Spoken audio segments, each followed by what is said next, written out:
하나님의 말씀 구약성경 시편 1편 1절에서 3절까지 보겠습니다.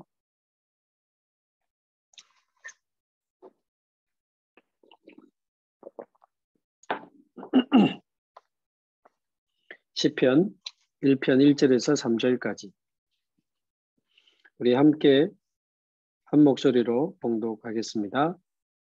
복 있는 사람은 악인들의 꾀를 따르지 아니하며 죄인들의 길에 서지 아니하며 오만한 자들의 자리에 앉지 아니하고 오직 여호와의 율법을 즐거워하여 그의 율법을 주야로 묵상하는도다.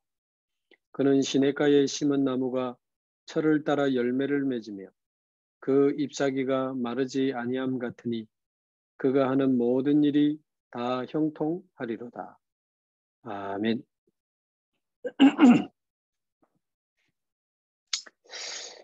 네, 오늘은 묵상하는 산업인 이런 제목으로 말씀을 나누도록 하겠습니다. 1906년도에 태어나서 1975년까지 살았던 20세기 세계적인 대사업가, 아마 들어보셨을 겁니다. 그리스 출신의 선박왕 오나시스라고 하는 사람이죠. 이 사람이 이제 배경이 기독교인데 아주 어려운 시절에 평범한 선원으로 이제 취직을 해서 아주 힘든 일을 하게 되지만 자료들을 보면 다른 사람들은 다 일 마치고 가는데 혼자 남아서 날마다 바다를 쳐다보면서 1시간씩 묵상하고 기도했다고 합니다. 날마다 자기의 꿈과 미래를 두고 1시간씩 바다를 쳐다보면서 묵상하고 기도하는 시간을 가졌던 사람이라고 하죠. 그래서 그 이후에 많은 축복을 받게 되고 어마어마한 부귀영화를 누리면서 당시 억만장자의 대열에 들어서게 됩니다. 그러나 안타까운 것은 이 오나시스가 그 이후에 많은 부귀영화를 누리면서 그야말로 한마디로 기도를 잃어버린 거죠. 기도를 잃어버린 겁니다. 하나님의 축복을 누리는 그 기도와 묵상의 축복을 잃어버리게 됩니다. 그래서 뭐 인터넷에 오나시스 쳐보면 안 좋은 이야기가 더 많아요. 힘들 때 자기와 함께 했던 그 부인을 결국 버리고 당시 오페라의 여왕이라고 불리던 마리아 칼라스라고 하는 여자와 결혼을 하게 됩니다. 그러나 8년 만에 권태를 느끼고 그 마리아 칼라스와도 이혼을 하게 됐죠. 그리고는 미국 케네디 대통령의 영부인이었던 제클린과 다시 결혼하게 되는데 일주일 만에 후회하고 이혼을 하고 싶어 했다고 해요. 이 오나시스가. 왜냐하면 그 역사적인 자료에 많이 나오죠. 한 달에 약 24억씩 쓰고 다녔답니다. 이 제클린. 그러니까 이 오나시스가 막 감당이 안 되는 거예요. 근데 아무리 이혼하려고 해도 이혼을 안 해주고 이제 그런 중에 급기야 자기 아들이 오나시스의 아들이 비행기 사고로 죽게 됩니다. 거기에 너무 충격을 받은 이 오나시스가 오랜 이제 중병으로 고생하다가 69세의 나이로 이제 죽게 되고 끝까지 이혼을 거절했던 이 제클린이 대부분의 재산을 다 가지고 갑니다. 그래서 오나시스가 남겼다고 하는 마지막 말이 유명하죠. 오나시스가 남겼던 마지막 말이 나는 인생을 헛살았다. 하나님께서 주신 축복을 쓰레기처럼 버리고 간다. 그렇게 이야기했습니다. 오나시스의 마지막 말입니다.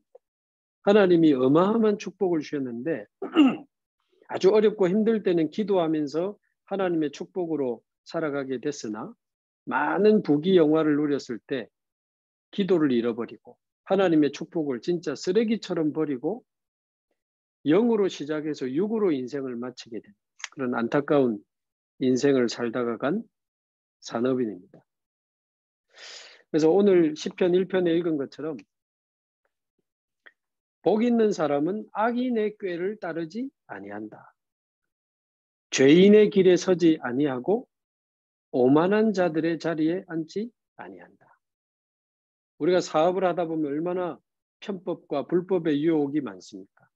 뭐 다 그렇게 하는데 뭐 그러면서 많은 악인들의 꾀, 불신자들의 꾀와 죄인들의 길에 서서 그렇게 해서 얻어진 부와 귀, 명예를 누리면서 오만한 자들의 자리에 앉아보지만 이 오나시스처럼 결국 1장 4절에 보면 악인들은 그렇지 않으며 오직 바람에 나는 겨와 같도다.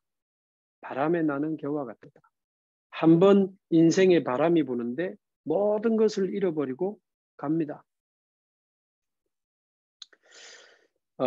그러나 1장 2절 복 있는 사람은 오직 여호와의 율법을 즐거워하여 그의 율법을 주야로 묵상하는 자로다.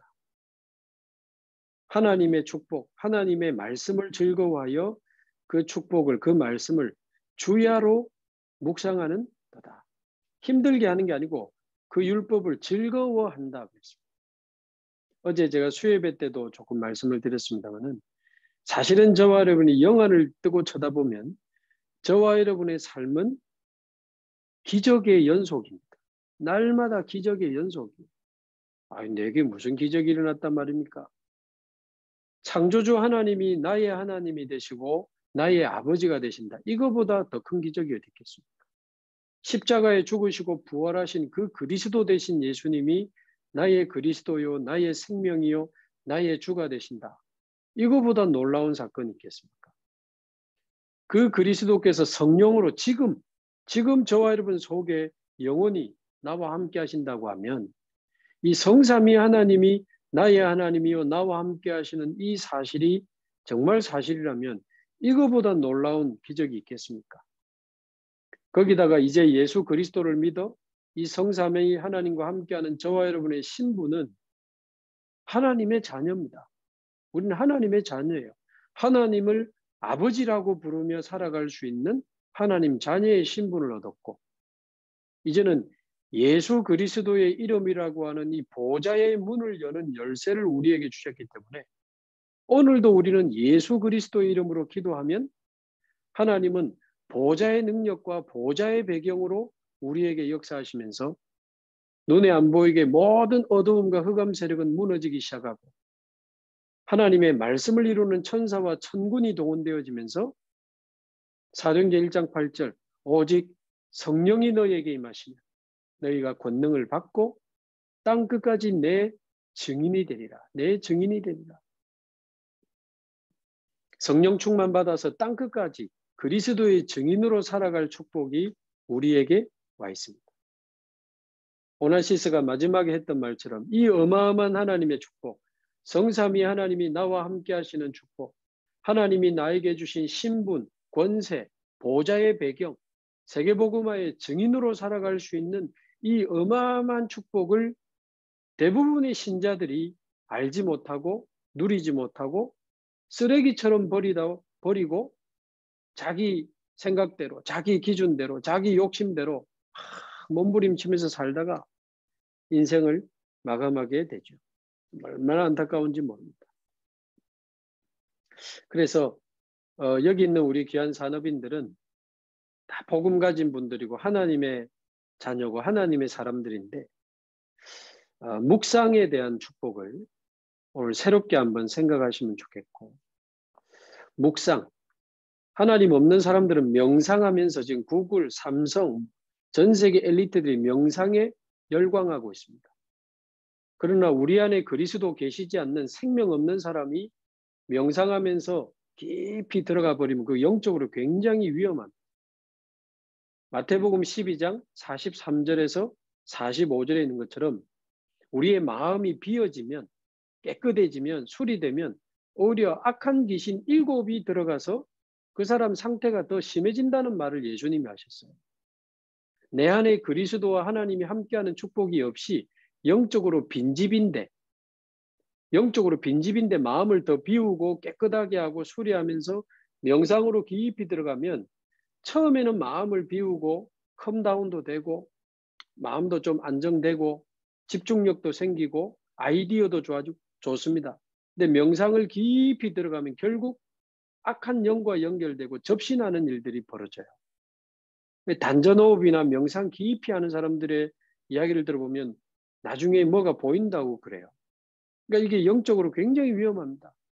그러나 저와 여러분은 예수를 구주로 믿어 하나님의 자녀가 된 자요, 영원한 생명을 가진 자요, 하나님과 함께하는 하나님의 사람들이기 때문에 이제 묵상의 시간을 가지기 시작한다면 하나님이 주시는 어마어마한 힘과 지혜와 능력으로 저와 여러분의 세상에 빛을 비추는 증인의 인생을 살아가게 될 것입니다.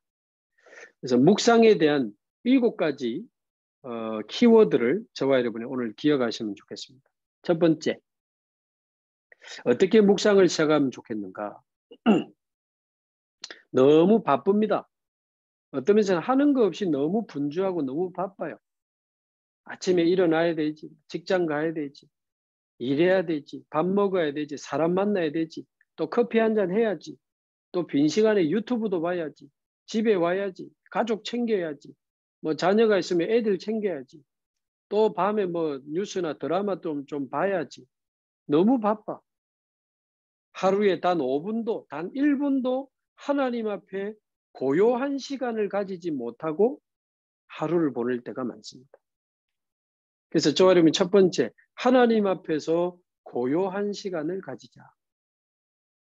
이미 그리스도 안에서 우리를 하나님 자녀로 부르셨기 때문에 하나님 주시는 그 참 평안을 누리면서 하나님 앞에 나를 세우고 나의 몸과 마음과 영을 하나로 만들어서 오직 하나님만 바라보는 고요한 시간이 우리에게 좀 필요합니다. 말하자면 멈추는 시간이 필요해요. 너무 바빠요. 좀 단 10분이라도 눈을 감고 눈을 한번 감아 보시면 다릅니다. 눈을 감고 천천히 편안하게 호흡을 쭉 몇 번 하시면서 내 몸과 마음과 영을 하나가 된 상태로 만들어 가지고 하나님을 딱 향하는, 하나님만 딱 바라보는 그 고요한 시간.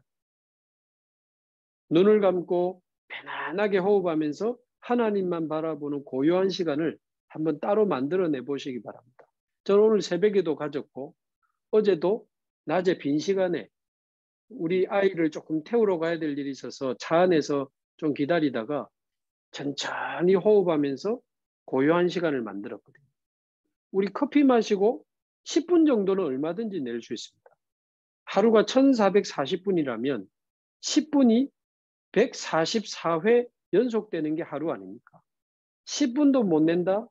그거 거짓말입니다. 아무리 바빠도 10분은 낼 수 있습니다. 그래서 10분만이라도 내가 하나님 앞에서 고요한 시간을 찾아내자.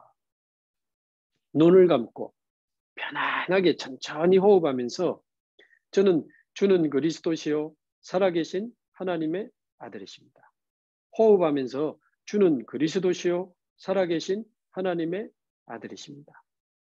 주는 그리스도시요 살아계신 하나님의 아들이십니다. 이 고백만 마음으로 한 3번 되뇌이어도 제 마음이 고요해집니다.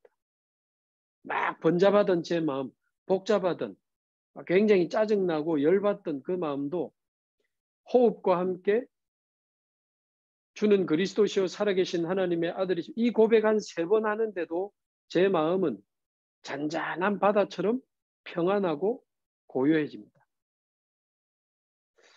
고요한 시간. 두 번째는 그리고는 이제 그리스도 안에서 의미들을 한번 생각해 보시기 바랍니다. 내가 누구며? 여기가 어디며? 나는 왜 여기 있으며? 나는 무엇을 하는 사람인지. 여러분이 만약에 회사에 출근하시면 이 회사가 어딘지, 나는 왜 여기 있는지, 내가 이 일을 한다는 것은 뭔지, 내가 겨우 밥 세 그릇 먹기 위해서 이 일을 하는 건지, 잘 먹고 잘 살기 위해서 하는 건지.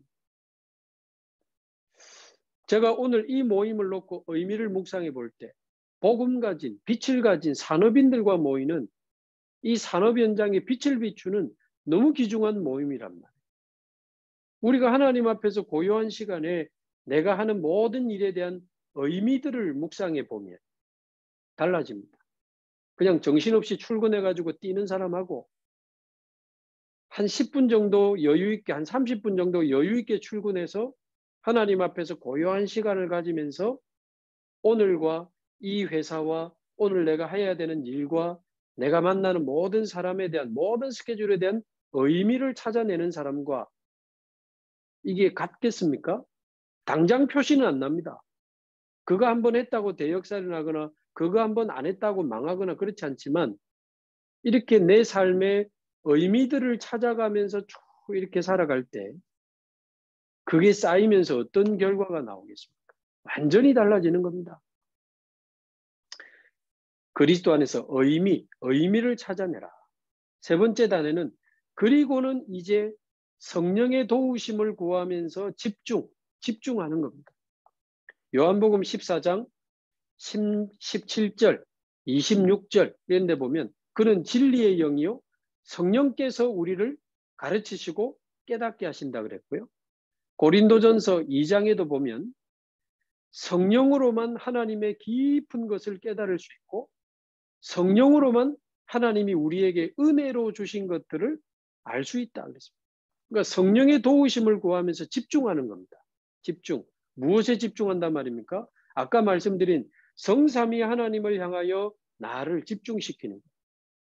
성삼위 하나님이 나의 하나님이요 나와 함께 하심을 믿사오니 지금 내 안에 계신 주 예수여 성삼위 하나님의 영으로 나를 충만하게 하옵소서. 보좌의 힘과 지혜와 능력으로 나를 충만하게 하옵소서.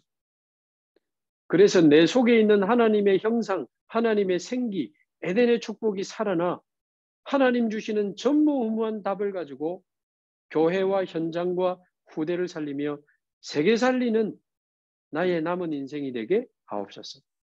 전에도 말씀드린 이 393의 축복에 집중하는 겁니다. 393의 축복에 집중하고 그리고 주일 예배 때 주신 그 하나님의 말씀을 언약의 한 단어로 항상 정리하는 습관이 필요합니다. 왜 한 단어로 정리하면 좋은가? 그래야 계속 생각할 수 있고 밥 먹으면서도 걸어가면서도 심지어 양치질하면서도 누웠을 때도 순간순간 문제 왔을 때 사건을 계속 생각할 수 있습니다. 아무도 이해할 수 없는 복음을 깨닫게 하신 하나님 감사합니다. 1부.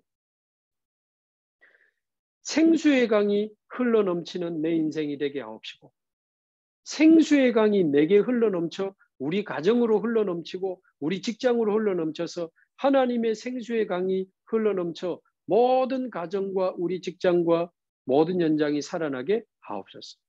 이 393 플러스 하나님의 말씀을 집중하면서 누리는 것, 집중. 이게 가장 중요합니다. 그러면서 혹시 고민이 있거나 여러분이 답답한 일이 있으면 이 집중의 말씀의 이 흐름 속에서 하나님께 질문해 보시기 바랍니다. 왜 하나님이 이걸 허락하셨는지, 하나님이 가장 원하시는 게 뭔지. 그러면 하나님이 주시는 절대적인 답을 다 찾아내게 되는 겁니다. 고요한 시간. 두 번째, 의미를 찾아내고 세 번째, 이 393과 하나님의 말씀에 집중하면서 답을 찾아내는 겁니다. 답을 찾아내는 겁니다. 자, 그러면 네 번째부터는 따라오는 결과입니다. 네 번째, 드디어 내 인생이 보좌와 연결되면서 하나님의 능력이 내게 임하게 됩니다. 보좌의 힘과 지혜와 능력이 내게 임하게 됩니다. 그럼 다섯 번째, 이 능력을 넘어서 우리 속에 있는 뭔가 눌리고 지치고 상해 있던 우리의 영이 살아나고 치유되는 일들이 벌어집니다.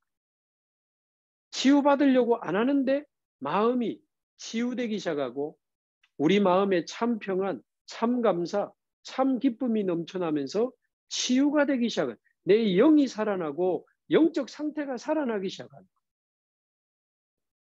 그러면 여섯 번째, 드디어 보좌의 능력이 내 삶 속에 나타나면서 하나님의 나라가 임하는 그 하나님의 나라를 체험하게 되는 다른 세계, 영적인 세계를 체험하게 되는 그런 응답이 여섯 번째로 오게 되고 마지막 일곱 번째는 드디어 시공간을 초월하는 보좌의 능력으로 우리 가정과 우리 직장을 넘어 시공간을 초월하는 능력으로 전 세계 살릴 수 있는 지금 믿어질지 안 믿어질지 제가 모르겠는데 정말 전 세계에 영향 주는 빛의 산업인으로 복음 가진 산업인 선교사로 교회와 후대와 세계 살리는 세계복음화의 증인으로 쓰임받는 그날이 올 것입니다. 반드시 그날이 옵니다. 시편 1편 3절에 있는 것처럼 그는 시냇가에 심은 나무처럼 시냇가에 심은 나무가 뭡니까? 뿌리를 샘의 근원에까지 깊이 내린 나무가 시냇가에 심은 나무입니다. 그러니까 시냇가에 심은 나무는 빨리 안 되는 것 같아도 철을 따라 열매를 맺고 그 잎사귀가 그 어떤 가뭄에도 마르지 않습니다. 그 어떤 가뭄에도 잎사귀가 마르지 않고 철을 따라 열매를 맺으며 그가 하는 모든 일이 다 형통하리로다. 형통하리로다. 시냇가에 심은 나무처럼 묵상을 통해 우리의 마음의 뿌리를 샘의 근원 대신 그리스도에게까지 깊이 묵상을 통해 내리시기 바라고 시냇가에 심은 나무처럼 시간표를 따라 응답받고 형통의 축복을 누리면서 교회와 후대와 세계 살리는 증인 되시기를 바랍니다. 저도 지금 부산 해운대에 여기 앉아 있지만 어제도 스리랑카, 인도와 연결이 되고 또 우크라이나와 또 연결이 돼서 오늘 저녁에는 또 중국의 전도자들을 만나게 되고 시공간 초월해서 세계 살리는 응답을 받을 수 있습니다. 오늘 중요하기 때문에 조금 많이 말씀을 드렸는데 하나님의 축복을 쓰레기처럼 버리다가 육으로 인생을 마친 오나시스처럼 살지 마시고 이 묵상의 비밀을 회복하면서 하나님의 축복을 최고로 누리시는 묵상하는 산업인 되시기 바라고 여러분 때문에 여러분의 가정, 후손, 교회, 후대 전 세계가 살아나게 되기를 주님의 이름으로 축복합니다. 하나님 감사합니다. 오늘 하나님의 축복을 묵상의 비밀을 통하여 날마다 깊이 누리며 시냇가에 심은 나무처럼 형통의 비밀을 누리며 가정과 직장에 빛을 비추고 후손과 교회와 한 시대 앞에 빛을 비추는 묵상하는 산업인, 빛을 비추는 복음 가진 산업인 선교사의 축복을 누리는 모든 산업인들이 되게 하옵소서. 살아계신 예수 그리스도의 이름으로 기도하옵나이다. 아멘.